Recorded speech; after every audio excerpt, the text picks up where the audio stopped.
Hello दोस्तों, इस important video में एनसीईआरटी क्लास 10 ज्योग्राफी के chapter number 1 resources and development की हम लोग एमसीक्यू डिस्कस करेंगे। साथ ही साथ क्वेश्चन आंसर भी आपको बताएंगे। और जिन लोगों ने एक्सप्लेनेशन नहीं देखा, नीचे डिस्क्रिप्शन में 2 वीडियो का लिंक दिया गया है।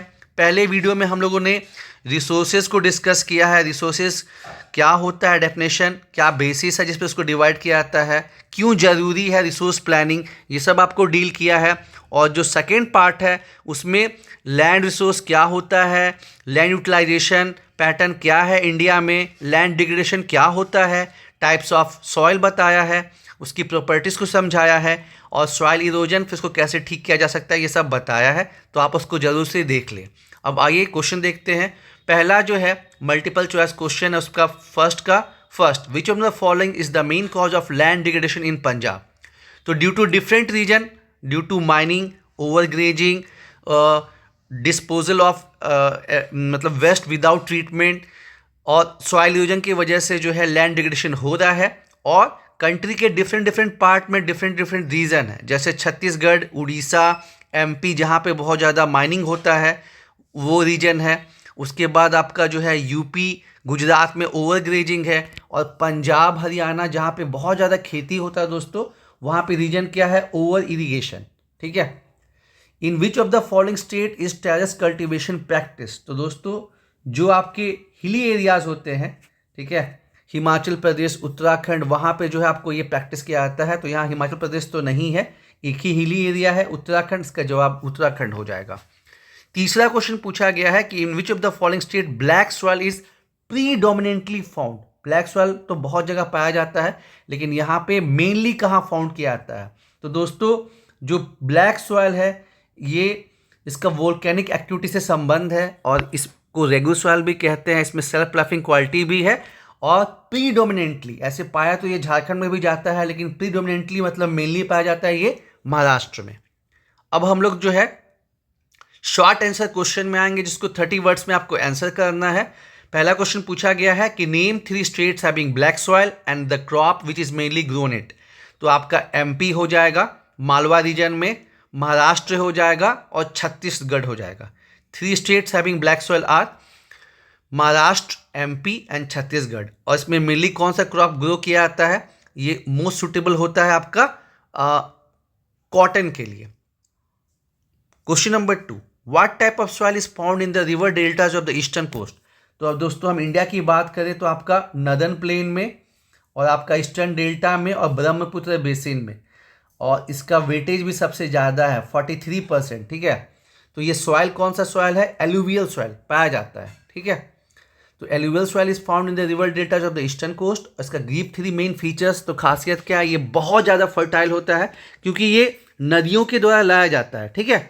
ऊपर में अगर हम बात करें नदर्न प्लेन में, तो आपका ये इंदस से तो थोड़ा कम, गंगा, ब्रह्मपुत्र बेसिन, उसके बाद जो है नीचे में गोदावरी, कृष्णा, कावेरी डेल्टा में ये पाया जाता है। तो ये बहुत ज़्यादा फर्टाइल होता है। ये 2 टाइप का होता है, खादर जो कि न्यू एलुवियम है, और बांगर। ठीक है। खादर सॉइल जो है ये सुटेबल रहता है राइस शुगर केन के लिए, और जो है, लेकिन शॉर्ट में लिखना है तो डिटेल में आपको नहीं बताना, बस फीचर बताना है। और थर्ड क्वालिटी क्या है कि ये रिच तो होता है पोटास और लाइम में, लेकिन डेफिशिएंट होता है ये आपका नाइट्रोजन, फॉस्फोरस में। ठीक है।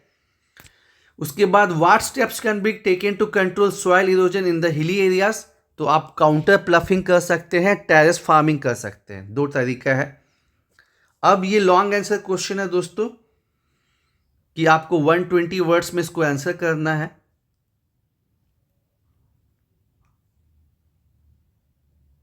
इसको थोड़ा समझ लेते हैं।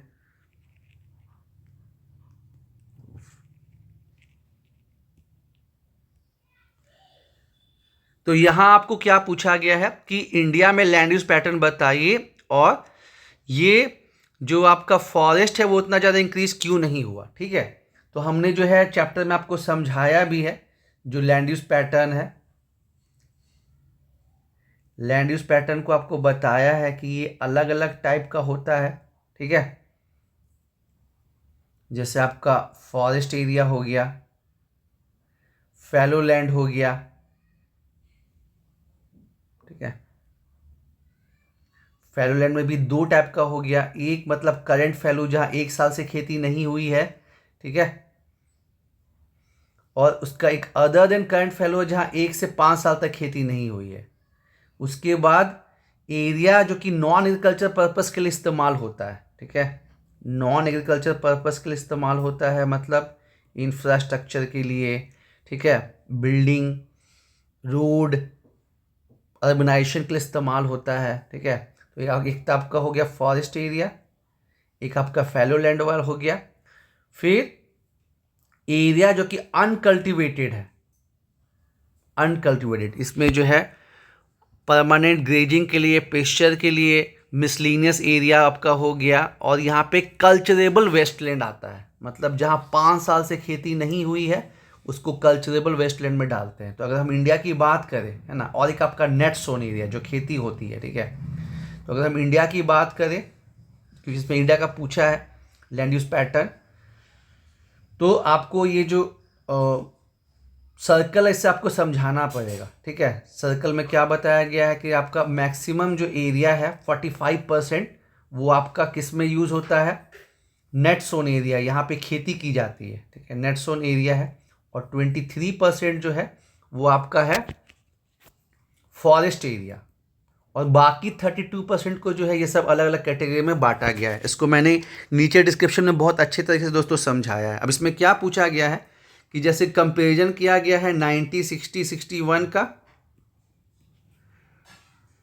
20, 14, 15 से, ठीक है। तो उस समय जो है 18% था फॉरेस्ट एरिया और अभी जो है वो 23% हुआ है। तो इसमें पूछा गया है कि उतना ज़्यादा फॉरेस्ट इंक्रीज क्यों नहीं हुआ, ठीक है। तो आप जानते ही हैं कि इसके बाद कंट्री में ग्रीन रेवोल्यूशन हुआ और जो है जो एग्रीकल्चर का एरिया है वो काफ़ी बड़ा है। साथ ही साथ पहले क्या था कि इंडिया में जो है विलेज में ज़्यादा लोग रहते थे और विलेज का एरिया ज़्यादा था, बट जैसे जैसे डेवलपमेंट हुआ तो अर्बनाइजेशन, ठीक है, अर्बनाइजेशन जो है इंडिया में काफ़ी ज़्यादा बढ़ा है, अर्बनाइजेशन बढ़ा है, ठीक है।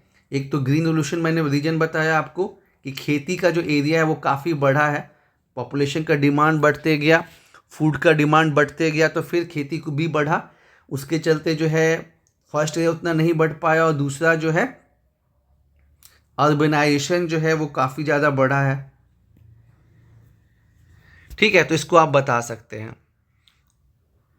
साथ ही साथ आपका टेक्नोलॉजी का भी डेवलपमेंट हुआ है, पॉपुलेशन, अगेन मैंने जो बात बताया, पॉपुलेशन प्रेशर बढ़ा है, फूड डिमांड बढ़ा है, तो ये सब चीज़ को आप मेंशन कर सकते हैं। क्वेश्चन नंबर 2 में है कि how have technology and economical development led to more consumption of resources, ठीक है। टेक्नोलॉजी और इकोनॉमिक डेवलपमेंट जो है वो कैसे आपको कंजप्शन के मोर रिसोर्सेज में जो है मतलब ये किया। तो पहले तो आप थोड़ा रिसोर्सेज को, क्योंकि ये लॉन्ग आंसर क्वेश्चन है, थोड़ा रिसोर्सेज को आप हल्का सा डिफाइन कर देंगे। और जैसे मैंने आपको बताया ना कि पहले क्या था, लोग मतलब उतना डेवलप नहीं थे, उतना साइंस एंड टेक का डेवलपमेंट नहीं हुआ था, तो जो चीज़ें हैं उनका एक्सट्रैक्शन करने नहीं आता था। मान लीजिए आयरन ओर है तो वो एक्सट्रैक्ट करना नहीं जानते क्योंकि उतना टेक्नोलॉजी एडवांस नहीं है, ठीक है। पेट्रोलियम निकालना नहीं आ रहा है, लेकिन जैसे जैसे टेक्नोलॉजी एडवांस हुई तो वो लोग जो है इस चीज़ का इस्तेमाल करने लगे। और साथ ही साथ जैसे वो फॉरेस्ट से ज़्यादा जो है खिलवाड़ नहीं करते थे, ठीक है, डिफॉरेस्टेशन नहीं करते थे, बाद में उनका यूटिलाइजेशन पता चला, तो वो इकोनॉमिक डेवलपमेंट को जो है